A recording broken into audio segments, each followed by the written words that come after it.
자, 오늘 기쁜 부활주일입니다. 여러분 부활절 하면 다양한 것이 생각날 텐데요. 저도 어렸을 때 동네 교회에 다니던 기억이 새롭습니다. 한국은 되게 부활절에 아주 쌀쌀하니까요. 그런데도 이제 늘 색깔 그 달걀을 받아 쥐고 항상 한 개가 아니라 몇 개씩 집에 가져왔습니다. 그래서 항상 푸짐하게 친구들과 나눴던 기억도 납니다.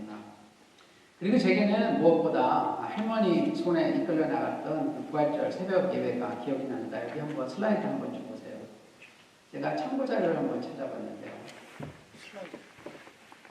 그게 이제 1970년대입니다. 추운 4월에 기억나시는 분이 계실 거예요. 새벽에 이제 버스를 타고 그 당시 여의도 5.16 광장이라고 했습니다. 5.16 광장에 정말 몇십만 명씩 모였습니다. 저는 할머니 따라서 한참을 걸어갔습니다. 그러면 이제 그 당시 이제 지정구역이라는 게 있습니다. 그러면 교회마다 이렇게 구역을 지정받아가지고 그 자리에 이렇게 앉아서 이제 시멘트 바닥에 앉거나 뭐 돗자리를 깔거나 하여튼 밤을 새신 분들도 계셨잖아요. 그래서 거기에 앉아서 이제 예배를 보았던 기억이 있습니다. 제가 이 자료를 찾으면서도 은혜가 되더라고요. 수십만 명이 정말 예배에 참여해서 저는 그때 주변에서 찬양할 때 막 옆에서 막 기도하자고 해 통성 기도할 때 정신이 하나도 없었던 기억이 납니다. 그리고 이제 끝나자마자 또 돌아와야 되니까 화장실 찾느라고 애먹었던 기억도 나고요. 또 이제 아침에 새벽부터 나가서 예배를 드려야 하니까 우리 교회 이제 가면은 하루 종일 줍니다. 어렸을 때니까. 저희 본예배 와가지고는 새벽 기도 간만에 갔더니 하루 종일 졸다가 또 점심 먹고 교회 마당에서 뛰놀던 기억이 있습니다. 저 때가 1970년대입니다. 정말 저 때는 한국이 하나님을 믿는 사람이 기하급수적으로 늘어나면서 참 열정적인 그런 예배의 모습을 보였던 곳이었습니다. 그런데 지금은 당시보다 훨씬 환경도 참 좋지만 이렇게 많은 사람들이 예배 보는 모습을 1990년대 이후에는 찾아보기 어렵다고 합니다. 그리고 미국에 온 이후에는 저는 이제 평신도 때부터 사순절이 되면 정말 바빴습니다. 보통 사순절에 이제 새벽 기도를 하는데요. 새벽 기도를 하려면 매일매일 정말 일찍 준비해야 되고 집에 가면 또 찬양 준비해야 하고 그리고 여기 목사님들도 계시지만 목사님들 사역이 정말 많습니다. 평신도들은 정말 이해하시기 어려울 만큼 많은데요. 그래서 농담으로 그런 말을 합니다. 부활절에 예수님은 부활하시고 목사님들을 순교하신다 이런 말씀이 있습니다. 정말 사역이 많으시죠. 저도 부활절 저녁이 되면 정말 이제 녹초가 됩니다. 근데 제가 다니던 교회는 부활절 다음날도 새벽 예배를 했어요. 제가 아직도 기억나는데 정말 그 아침에 힘든 몸을 이끌고 또 새벽 기도를 또 인도하러 나갔습니다. 그러면 이제 성도님들도 지치시니까 많이 안 나오셨어요. 하여튼 저는 이런 부활절에 그런 여러 가지 추억이 참 많이 있었습니다. 그리고 나서 이제 제가 부활절 이제 미국에 와서 한국과 뭐가 다른가 봤더니만 부활절에는 재미난 인사들을 미국에서 더 많이 합니다. 오늘 아침에 이제 해피 이스터 이렇게도 하지만요. 우리 한번 다음 슬라이드 한번 보실까요? 자, 우리 이렇게 한번 해보겠습니다. 제가 첫 번째 읽습니다. 주님이 부활하셨다 하면 여러분이 참으로 부활하셨습니다. 제가 읽겠습니다. 주님이 부활하셨습니다. 참으로 부활하셨습니다. 한 번 더 해보겠습니다. 주님이 부활하셨습니다. 참으로 부활하셨습니다. 네, 여러분 주님께서 참으로 부활하셨다고 믿으십니까? 네, 아멘. 그렇습니다. 정말 이것이 기독교의 가장 근본입니다. 이 부활절 인사를 영어로 하게 되면 이제 파스칼 그리팅 이런 표현을 씁니다. 파스카가 아시겠지만 워낙은 이제 그 히브리어에서 6월절을 의미하는 페사흐라는 단어에서 이제 그리스어로 문자한 건데 그래서 파스카 자체를 이제 여기서 보시듯이 그냥 부활절과 혼용해서 씁니다. 그래서 영어로 보시면 이스터 애플레메이션 이런 표현도 쓰지만 더 많이 쓰는 얘기는 이제 파스칼 그리팅 이렇게 씁니다. 저도 이제 미국 와서는 이런 표현을 이제 예배에서 쓰면서 은혜가 됐습니다. 왜 이게 은혜가 되는지를 오늘 좀 이제 간단히 좀 살펴보려고 합니다. 예수님께서 부활하셨습니다라는 그 기원을 따져보면 이 복음서에 제일 먼저 나와 있습니다. 복음서 스토리는 다 아실 텐데요. 예수님께서 이제 금요일에 십자가에서 돌아가시고 그 시신이 한 동굴에 안치되었습니다. 이제 유대인들은 안식일에는 아무것도 할 수 없어서 제자들이 기다리다가 바로 다음 날, 지금으로는 일요일이죠. 일요일 새벽에 막달라 마리아를 비롯한 몇몇 여자들이 예수님의 무덤에 찾아갑니다. 여기 무덤 그림 한번 보여주실까요? 예, 이스라엘 무덤은 이렇다고 합니다. 앞에 이렇게 크게, 예, 잘 사는 사람들이 이렇게 무덤에 이렇게 동굴을 무덤으로 썼는데요. 무덤의 앞을 이제 쉬지는 않지 않은 다음에 저렇게 커다란 돌로 막고, 근데 이제 막달라 마리아가 이제 아침에 새벽에 갔을 때는 이렇게 천사들이 저것을 치운 거죠. 그래서 거기에 이렇게 열려 있는 동굴을 보게 됩니다. 그리고 거기에 천사들이 있었습니다. 그래서 찾아간 사람들이 놀라서 묻습니다. 예수님이 어디로 가셨습니까? 천사들이 이렇게 대답합니다. 예수님이 여기 계시지 않고 이전에 말씀하셨던 대로 살아나셨다라고 이야기합니다. 여기 이제 한글 성경에 그가 살아나셨느니라 하는 말이 He has risen. 오늘 우리가 말씀드린 주님이 부활하셨다. He is risen. 이렇게도 표현합니다. 이게 28장 6절에 나와 있는 이야기입니다. 마태복음. 그리고 그 증거로 천사는 그가 누우셨던 곳을 보라고 이야기합니다. 이 이야기를 들었던 사람들이 참 얼마나 놀랐을까요? 그리고 얼마나 기뻤겠습니까? 그래서 마태복음 28장 8절에 가보면 이 이야기를 처음 들었던 막달라 마리아를 포함한 이 여자분들의 감정을 이렇게 표현합니다. 여자들은 무서움과 큰 기쁨이 엇갈려서 급히 무덤을 떠나 이 소식을 그의 제자들에게 전하려고 달려갔다. 그리고 나서 막달라 마리아는 거기서 나오는 길에서 직접 예수님을 만나고 예수님께 경배드립니다. 그리고 예수님께서 자신이 부활하셨다는 소식을 제자들에게 알리라고 합니다. 그리고 가서 제자들이 모여있던 곳에 가서 이야기했던 바로 그 이야기가 Jesus has risen. 예수님께서 부활하셨다입니다. 오늘 우리가 고백한 바로 이 말입니다. 얼마나 놀랍습니까? 그러니 이 말은 2000년 동안 이렇게 계속 전통을 타고 내려오던 바로 그 이야기입니다.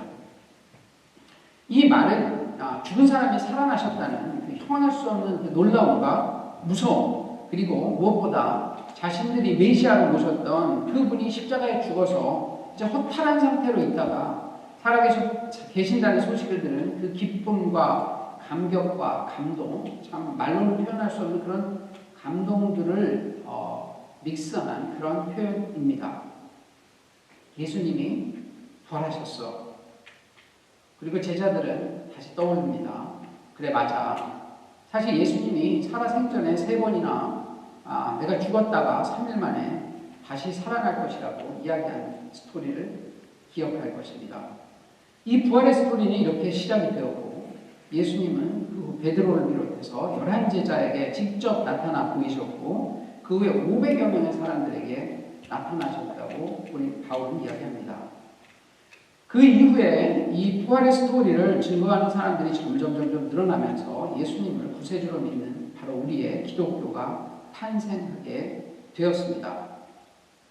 한 전승에 따르면 이 Jesus has risen이라는 말을 실제 제자들 사이 바깥에 처음 쓴 것은 막달라 마리아가 로마 황제 디베리우스를 만날 기회가 있었는데 그 앞에서 그를 전도하기 위해서 이 말을 썼다고 합니다. 그 후에 이것이 이제 동방정교회에서 부활절 예배 인사말로 1000년이 훨씬 넘는데 사용되기 시작해서 그게 가톨릭을 거쳐서 이제는 개신교에서도 이제 많이 쓰고 있습니다. 그래서 이런 긴 전통을 보면 이 예수 그리스도의 부활이야말로 기독교의 진정한 기초가 되는 것을 알 수 있습니다. 왜냐하면 부활의 소식을 알리기 시작하면서부터 기독교의 메시지가 퍼져나갔기 때문입니다. 우리는 물론 예수 그리스도의 삶과 죽음 그리고 부활의 모든 스토리가 복음이라는 것을 알고 있지만, 당시에 만약에 예수님께서 십자가에 죽은 사건을 복음으로 한정한다고 했으면 제자들은 참 난감했었을 겁니다. 왜냐하면 예수님이 자기 한 사람도 권사하지 못하시고 가장 비참한 형벌로 돌아가셨는데, 그분이 했던 그 삶의 이야기가 진실이라는 것을 다른 사람들에게 전하기가 정말 난감했었을 것입니다. 예수님이 살아계실 때 하셨던 말씀들이 하나님의 나라가 왔으니 회개하라. 원수도 사람이라. 낮은 자가 높아진다. 7번씩 70번도 참아라. 세리, 참기, 가난하고 아픈 사람들과 늘 같이 밥 먹고 그 사람들도 같이 천국에 들어간다. 이런 이야기를 하니까 당시에 그 유대권 문화에서는 참 다 받아들일 수 없는 어려운 이야기를 하셨는데 그 이야기 하시다가 만약에 그냥 십자가에 돌아가셨다면 사람들이 이것이 아무리 진리라고 해도 그것을 믿기는 어려웠을 겁니다. 그리고 아시겠지만 십자가 사건 이후에 제자들도 다 헤어져서 갈릴리로 돌아간 사람도 있고 또 누가복음에 보면 엠마오로 다른 제자들이 또 돌아갈 때 이제 슬픈 빛을 띄었다고 합니다. 얼마나 많은 사람들이 심지어 제자들조차도 실망을 했었을지 우리가 알 수 있습니다. 그런데 이런 상황에서 예수님께서 부활하셨습니다. 그래서 이 부활의 스토리는 이제 완전히 게임 체인저가 되는 것입니다. 인간이 생각하기에 가장 불가능한 일, 오직 신의 영역이라고 생각했던 바로 그 영역에서 벌어지는 일들이 진짜 예수님께, 육신을 입고 오셨던 예수님께 벌어진 것입니다. 그러자 이제 제자들은 진짜 예수님을 만나고 나니까 이제는 완전히 생각이 바뀌었습니다. 그래서 그때부터는 정말 신나게 가서 우리가 모셨던 바로 그 예수님이 메시아고 그분은 신이시다. 그래서 이 스토리를 전하게 되면서 바로 부활의 스토리를 전하게 되면서 결국 기독교는 한 사람 한 사람에게 전파될 수 있었습니다. 이런 이야기를 우리는 복음이라고 하는데 당시 말로는 이게 좋은 소식, 기쁜 소식이기 때문에 이 스토리가 복음이 됩니다. 그래서 부활 사건이야말로 이 복음에 걸맞는, 이 복음이라는 단어에 가장 걸맞는 스토리라고 할 수 있습니다. 물론 예수님 스토리의 클라이맥스에는 십자가가 있습니다. 그러나 이 스토리의 결말에는 부활의 그 강점이 있습니다. 그래서 우리는 이러한 예수님의 부활을 기념하기 위해서 어떻게 합니까? 일요일에 예배를 드립니다. 일요일이 우리가 주일이라고 표현하는 것은 예수님께서 일요일에 부활하셨고 그래서 이 날을 우리가 예수님을 구세주로 생각한다. 그래서 롤스데이. 그래서 오늘은 로마력으로는 일요일이지만 우리 믿는 사람들에게는 주일이라고 표현하는 것이고 그래서 이날 우리는 예배를 보는 것입니다. 그래서 사실은 매번 예배를 보는 주일마다 우리는 예수님의 부활을 기억하는 것입니다.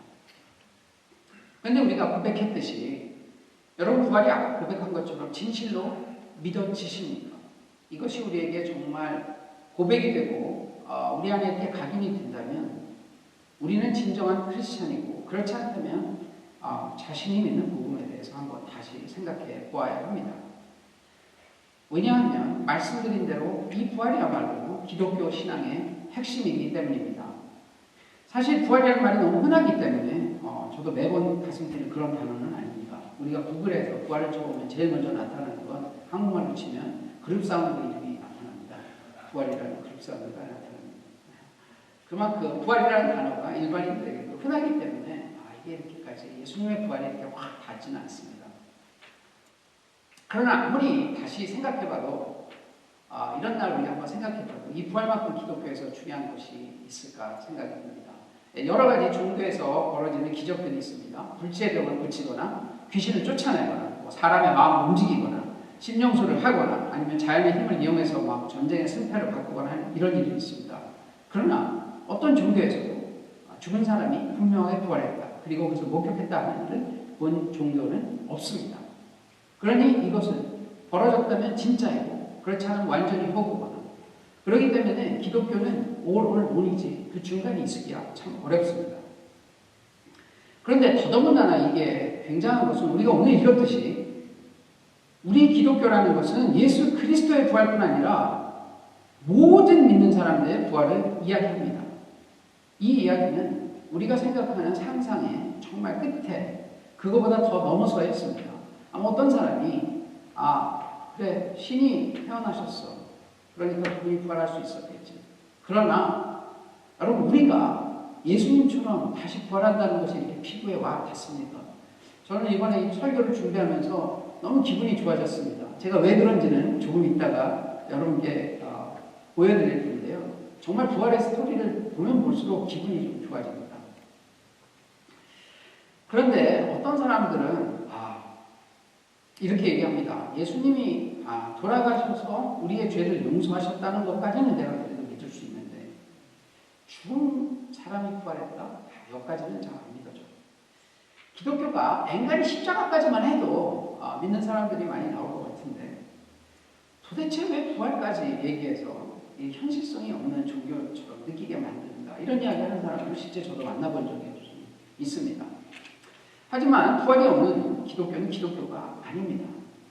왜 그런지는 오늘 이야기를 좀 더 나눠보고자 합니다.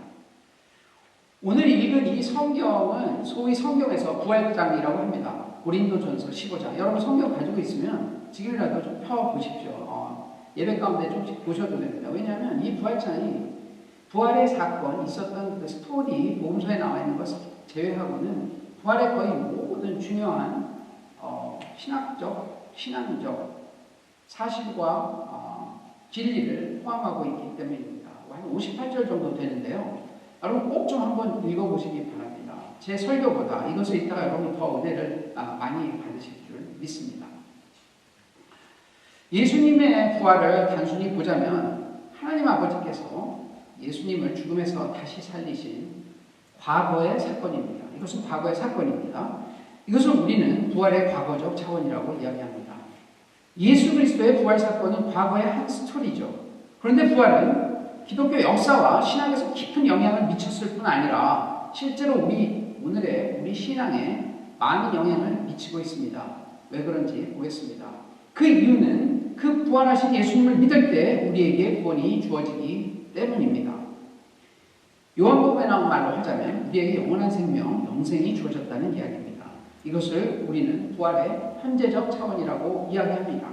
그때 일어났던 그 사건이 내 것이 되는 순간에 우리는 구원을 받게 되는 것입니다. 왜냐하면 지금 우리는 예수님을 믿어서 구원을 받고 하나님 나라 백성으로 영원한 생명의 여정을 이제 시작했기 때문입니다. 하나님 나라에 대해서 궁금하신 분들은 제가 12월에 했던 설교가 유튜브에 있으니까 다시 한번 들어보시기 바랍니다. 그리고 또한 이 부활에는 미래적인 차원이 있습니다. 우리 오늘 아까 읽으셨죠? 이것은 우리가 죽은 이후에 예수님께서 재림하실 때에 우리가 죽음에서 일어나서 새로운 몸으로 다시 태어난다는 것입니다. 그래서 하나님이 완전하게 새로 창조하신 새 땅과 새 하늘에서 이러한 부활의 새로운 영광된 몸을 가지고 영원히 행복하게 살 것이라는 비전입니다. 이것이 미래에 완성될 하나님 나라의 비전으로서 부활이라는 하나님 나라의 큰 그림의 미래적인 차원입니다. 자, 여러분 이해가 되셨습니까? 과거적 차원에서는 예수님께서 부활하셨던 그 사건, 현재 차원에서는 예수님의 부활을 믿는 우리의 믿음, 그리고 미래에는 우리가 부활할 것이라는 그 소망, 이것이 기독교가 말하는 부활신앙의 핵심 세 가지라고 저는 정리했습니다. 그래서 이 부활이라는 의미가 바로 제가 전에 말씀드린 하나님 나라와 직접적인 관계가 있습니다.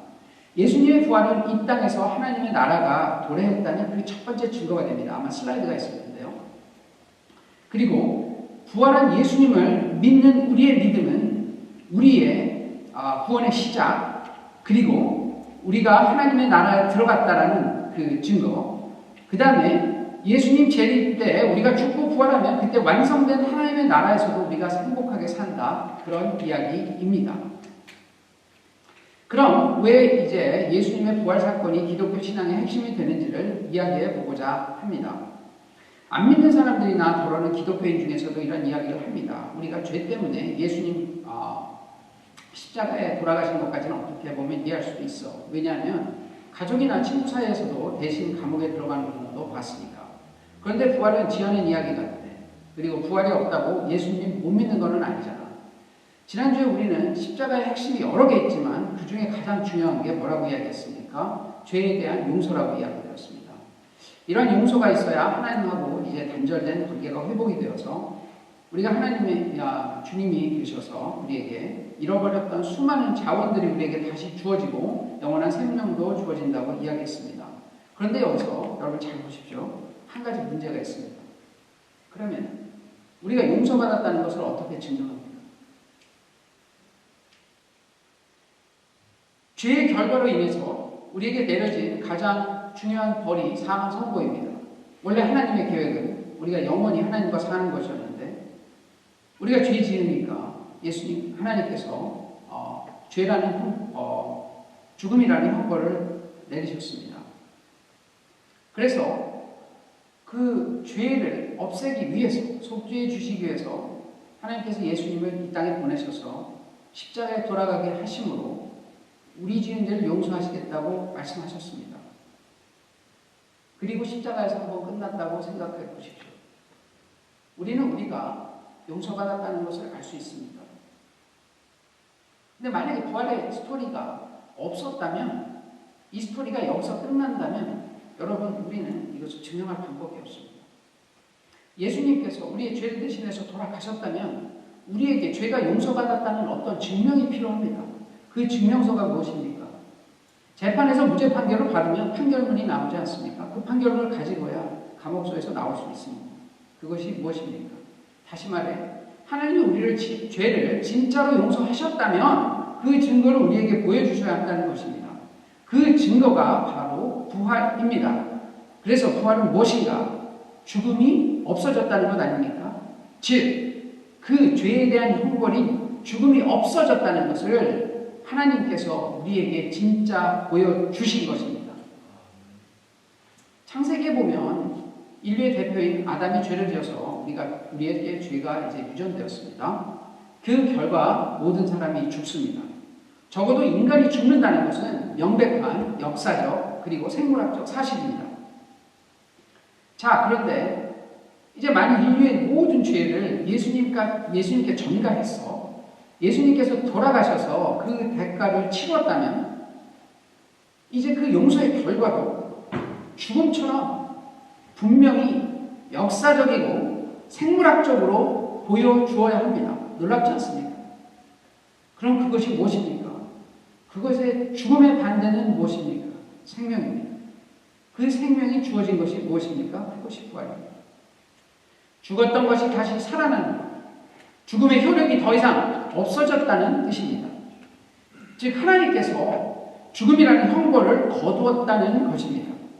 그리고 이것은 죽음으로 우리를 가두고 있는 사탄의 세력에서 이제 다시 하나님 나라로 데려가서 우리를 그곳에 살기 시작했다라는 증거이기도 합니다. 즉 우리에게 끊임없이 죄 짓게 만드는 근본적인 죄의 세력, 그 권세, 그 파워, 죄성이 이제 뿌리가 잘라졌다는 표시이기도 합니다. 이것이 부활입니다. 이 부활은 그래서 하나님이 예수 그리스도를 통해서 우리의 죄를 완전히 용서하셨다는 가장 중요한 결정적 증거입니다. 만일 이 부활이 없었다면 실제 하나님이 우리를 용서하셨다는 것을 증명할 수 있는 방법이요. 우리는 용서받았는지 알 길이 없습니다. 이런 부활은 또 오늘 읽은 대로 예수 그리스도께 첫 번째 열매로 주어졌고 오늘 우리가 읽은 대로 믿는 우리 모두에게 주어진다는 것입니다. 그래서 십자가가 가장 중요하지만 십자가의 의미는 부활로서 완성이 됩니다. 그래서 십자가의 앞면이 그리스도의 죽음이라면 십자가의 바로 그 뒷면은 부활입니다. 나눌 수 없는 것입니다. 십자가에서 돌아가신 예수님의 고난이 우리의 죄에 대한 값을 치렀다는 증거라면 부활은 다시 하나님이 이걸 승인하셨다는 증명서입니다. 이것이 바로 우리가 하나님과의 관계가 다시 올바르게 회복되었고 우리가 하나님의 자녀가 되었다는 결정적 증거가 됩니다. 그래서 제자들은 이것을 알았습니다. 그래서 제자들은 이 이후에 담대하게 나가서 이걸 증거하기 시작했습니다. 그래서 우리 기독교가 이 자리에 있게 된 것입니다. 그래서 기독교 신앙은 바로 부활에 대한 이해와 믿음이 없이는 성립하기 불가능합니다. 그럼 이러한 부활이 아까 말씀드린 대로 지금 우리에게는 어떤 의미가 있습니까? 2000년 전의 부활 사건이 우리와 어떻게 연결이 되어 있습니까?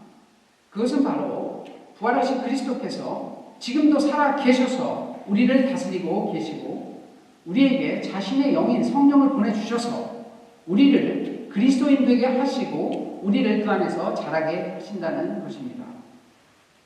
부활하신 예수님께서 승천하셔서 자신이 육신의 몸으로서는 우리와 함께 계실 수 없기 때문에 우리에게 성령을 보내주셨습니다. 다시 사신 예수 그리스도께서 이제 그의 영혼을 우리에게 부어주신 것입니다. 저는 그래서 부활하신 그리스도의 가장 놀라운 선물이 이 성령을 통해서 우리가 받은 이 구원, 이것이 부활에 우리에게 미치는 가장 중요한 사건, 열매라고 생각합니다. 우리는 예수 그리스도가 누구인지, 하나님 나라가 무엇인지 이를 통해서 알게 되었고, 우리의 죄를 회개할 수 있게 되었고, 새로운 생명을 얻었고, 또 하나님과 날마다 교제할 수 있게 되었습니다. 그래서 다시 한번 말씀드리지만 이 그리스도의 부활 사건이야말로 우리의 믿음의 시작점이 되고 우리의 구원의 출발점이 됩니다. 만일 예수님께서 부활하지 않으셨다면 성령이 우리에게 주어지지 않았을 것이고 우리는 아마도 사탄의 손에 계속 붙들려 있어서 죄악에 마비된 채 살아가고 있을 것입니다. 그러면 여기서 우리는 다시 한번 우리가 무엇을 믿는지 확인해 보면 좋겠습니다. 우리가 예수님을 믿는다고 하는데 제가 성경 공부하다 가끔 그 말씀 드립니다. 여러분 우리가 예수님을 믿는다고 할 때 예수님의 무엇을 믿습니까? 이렇게 얘기를 드리면 답을 금방 못 하시는 분들이 계십니다. 우리가 믿는다는 말은 근본적으로 예수님의 삶, 예수님의 죽음, 예수님의 부활 전체를 통해서 보여주신 바로 그 예수 그리스도를 믿는다는 말입니다. 성령은 바로 그리스도의 영이시기 때문에 바로 그 영은 예수님의 그 삶을 통해서 보여주신 그 사랑과 정의, 그리고 죽음을 통해 이루신 그분의 속죄, 그리고 부활을 통해서 보여주신 죽음의 종말과 영생의 선물, 이 모든 것을 우리에게 알려주시고 깨닫게 하심으로 우리가 믿음을 갖고 이 세상을 살아가게 해주십니다. 이것이 부활의 현재적인 의미입니다. 그리고 오늘 우리가 성경에서 읽은 바대로 부활은 우리에게 미래에 대한 소망을 주고 있습니다. 어떤 소망이냐? 우리가 새 에덴 동산에서 완성된 하나님 나라에 들어가서 주님과 함께 영원토록 기쁘고 평안하게 살 것이라는 소망입니다. 이 소망을 우리가 이야기할 때 샬롬 이렇게 표현을 합니다. 그래서 우리가 샬롬이라고 인사하는 것은 지금부터 시작된 그 하나님의 나라의 평안이 우리에게 임했다는 뜻도 있지만 그 놀라운 완성된 그 평안을 우리가 이야기하면서 그 소망을 나누는 것입니다. 오늘 읽은 고린도전서 15장의 뒤편 35절부터 58절까지 바울은 오늘 다 읽지는 못했지만 장래에 있을 우리의 부활에 대해서 이야기합니다. 51절 보시면 한번 보겠습니다. 보라, 내가 너희에게 비밀을 말하노니, 비밀을 말한다고 이야기했습니다. 우리가 다 잠잘 것이 아니요 마지막 나팔에 순식간에 호련이 다 변화되리니 나팔 소리가 나매 죽은 자들이 썩지 아니할 것으로 다시 살아나고 우리도 변화되리라. 이 썩을 것이 반드시 썩지 아니할 것을 알겠고 이 죽을 것이 죽지 아니함을 입으리로. 무슨 이야기입니까? 여기서 나팔소리라는 것은 신약에서 나팔소리는 예수님의 재림을 의미합니다. 구약에서 보통 나팔소리는 하나님의 임재를 의미합니다. 그래서 예수님이 재림하실 때에 예수님 다시 오실 때에 우리는 부활할 것이고 그 후에는 영원한 생명이 주어질 것이라는 그 이야기입니다. 잘 아시겠지만 하나님 나라의 원칙 중에 대표성의 원리라는 것이 있습니다. 오늘 읽은 구절에서 또 보시듯이 15장 21절에 사망이 한 사람으로 말미암았으니 죽은 자의 부활도 한 사람으로 말미암는도다 이렇게 얘기했죠.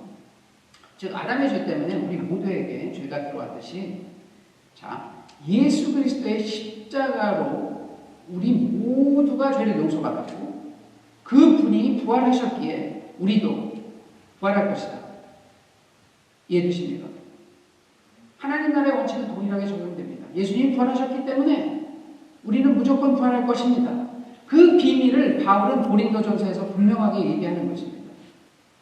그리고 이런 부활은 신약에 나오는 나사로나 야이로의 딸 같은 일시적인 부활이 아니라 영원하게 생명으로 이어지는 바로 그러한 부활이라는 것입니다. 잠깐 일어났다 또 죽는 그런 부활이 아니라 이제 우리가 다시 부활하면 우리는 그때부터는 계속 사는 하나님과 동일한 신적 생명, 우리가 그렇게 표현하는데 그 신적 생명을 얻게 되는 것입니다. 그것을 보여준 것이 실제 예수님께서 부활하셔서 하늘로 승천하셔서 하나님 우편에 앉아 계셔서 지금도 우리를 다스리고 계시는 것 아닙니까? 우리는 그것을 보고 있습니다.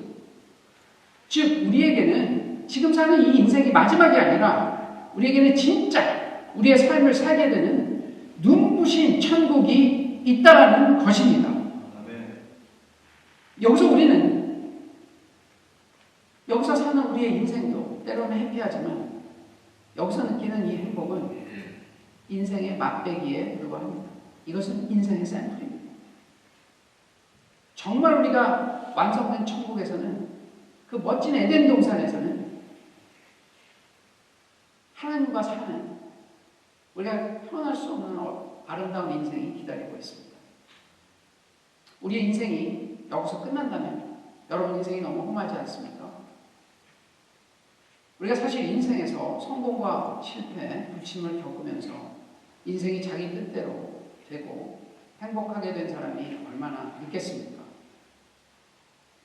이 부활의 메시지는 바로 우리 인생이 이러한 고난과 어려움과 아쉬움에서 끝나는 것이 아니라 이 인생이 끝나는 곳에 하나님과 함께하는 진짜 행복한 인생이 기다리고 있다는 것입니다. 이 얼마나 대단한 소망입니까?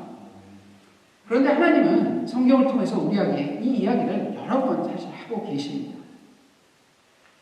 요즘 젊은이들 중에 유행어 중에 이런 표현이 있습니다. 이생망 들어보셨습니까? 이생망? 이번 생은 망쳤어. 그런 표현입니다. 이번 생은 망쳤어. 예, 환경도 안 좋고 사회 환경도 이제 안 좋고 노력해도 잘 안 되고 실수는 많으니까 이번 생은 망했어. 이런 표현을 많이 합니다. 이게 공식적으로 이제는 사전에도 올라가 있더라고요. 이게 보통 세태가 암울하다는 의미로도 쓰이지만 뜻한 대로 인생이 정말 안 풀린다는 그런 뜻입니다.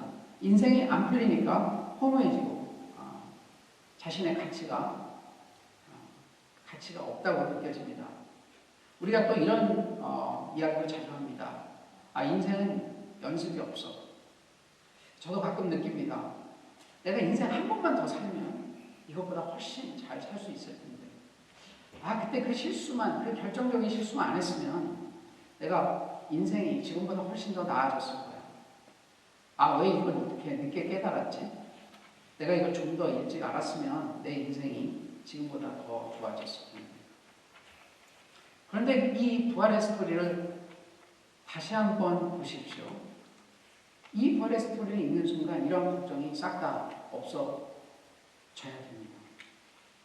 왜냐하면 하나님께서 우리에게 진짜 인생, 두 번째 인생을 주신다는 약속이 돼요. 여러분 놀랍지 않습니까? 잘 보면 진짜 우리의 이 인생은 연습입니다. 이 인생은 연습이고 이 연습 잘해서 예수 그리스도를 부활하신 그리스도를 우리가 구세주로 믿고 이 안에서 우리가 열심히 순종하다 살면 진짜 인생에서는 어마어마한 인생이 기다리고 있다. 이것이 부활에 대한 소망입니다. 부활에 대한 약속입니다. 아멘. 우리의 인생이 끝날 때 우리가 가진 이 후패한 몸은 죽습니다. 저도 조금씩 나이 먹다 보니까 거울 볼 때마다 죄송합니다. 더 어르신들 앞에서 주름도 생기고 안 보이던 점도 많이 생기고 그렇습니다. 그런데 성경에서 분명히 약속합니다. 우리가 다시 태어날 때 이 몸으로 나지 않는다는 것입니다. 부활의 몸은 영광스럽고 영적이며 하나님 보시기에 아름다운 그 모습으로 다시 태어난다고 이야기하십니다. 이 몸으로 새로 창조하신 새 에덴에서 우리가 함께 살 거라고 이야기하고 계십니다. 이러한 부활 후에 하나님 나라에 들어간 우리의 모습을 요한계시록 21장에서 이렇게 표현하고 있습니다. 이거 우리 꼭 한번 좀 읽어보셨으면 같이 읽어보겠습니다. 제가 이걸 읽다가 은혜를 정말 많이 받았습니다. 자, 우리 함께 읽겠습니다. 또 내가 새 하늘과 새 땅을 보니 처음 하늘과 처음 땅이 없어졌고 바다도 다시 있지 않더라. 또 내가 봄에 거룩한 성 예루살렘이 하나님께로부터 하늘에서 내려와 하나님이 그들과 함께 계시리니 그들은 하나님의 백성이 되고 하나님은 친히 그들과 함께 계셔서 모든 눈물과 그 눈에서 닦아주시니 다시는 사망이 없고 애통하는 것이나 욱하는 것이나 아픈 것이 다시 있지 아니하니라. 처음 것들이 다 지나갔음이로라. 아멘 되십니까? 우리는 앞으로 이러한 곳에서 이렇게 살게 될 것입니다. 우리는 이러한 부활에 관한 소망을 가지고 새로운 세상에서 살게 됩니다. 그런데 여러분, 이러한 소망이 우리에게 주어지려면 먼저 부활하신 예수님을 꼭 믿어야 합니다. 그렇지 않고는 이러한 소중한 약속이 우리에게 성취될 수 없습니다. 그리고 우리가 이렇게 아름다운 소망을 약속하신 예수님은 특별히 믿는 사람에게는 이러한 부탁을 하셨습니다. 우리 마가복음 16장 한번 보실까요? 또 이르시되 너희는 온 천하에 다니며 만민에게 복음을 전파하라. 믿고 세례를 받는 사람은 구원을 얻을 것이요 믿지 않는 사람은 정죄를 받으리라. 바로 이것입니다. 무슨 말입니까? 너희가 제대로 부활을 목격했고 부활의 그 소망을 가지고 있다면 복음을 전하라는 이야기입니다. 즉 내가 어떻게 살았고 어떻게 죽었고 어떻게 부활했는지 그 이야기를 전하라는 것입니다. 이 이야기가 2000년 전에 제자들에게만 주어졌던 이야기가 아니라 바로 이 시간 우리에게 성령을 통해서 하시는 말씀입니다. 내가 십자가에 고통받고 죽어서 부활하면서 하고 싶었던 이야기가 바로 이것이다. 이제는 내가 없으니 너희가 내 이야기를 해다오. 우리가 예수 그리스도의 제자가 되어서 복음을 전해서 많은 사람들이 아까 말한 그 놀라운 부활의 새로운 나라에 참여하는 사람으로 같이 들어가게 했다고. 이것이 내가 여러분에게 내 목숨을 주고 십자가에 달린 그 이유라는 것을 예수님께서 말씀하십니다. 이것이 부활의 궁극적인 의미입니다. 여러분, 이 부활절은 이러한 예수 그리스도님의 당부를 기억하고 실천하는 우리가 되시길 주님의 이름으로 축복합니다. 네, 우리 기도하겠습니다.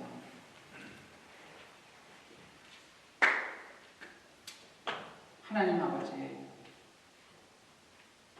오늘 정말 이 뜻깊은 부활절을 맞이해서 주님께서 우리에게 증표로 주신 당신의 그 새로운 삶을 우리가 다시 한번 돌아보게 하셔서 감사합니다. 아버지 하나님, 2000년 전에 정말 십자가에 돌아가시고 부활하심으로 우리에게 새로운 생명을 주셨고 우리에게 정말 미래까지 정말 그 아름다운 새로운 그 천국에서 우리가 살 수 있는 그런 소망을 우리에게 주셨습니다.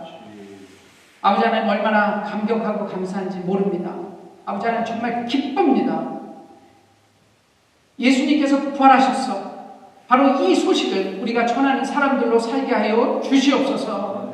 아버지, 도와주시옵소서. 이 부활의 감격을 안고 살아가는 우리의 인생이 되게 하여 주시옵소서. 그리하여 우리가 죽고 다시 예수님 만나는 그날 아버지 하나님 품에 안겨서 아버지 하나님 수고했다고 하는 그 말 듣기를 간절히 원합니다. 우리의 인생을 통하여 영광 받으실 아버지 하나님 찬양하며 모든 말씀 예수님의 이름으로 간절히 기도드리옵나이다. 아멘.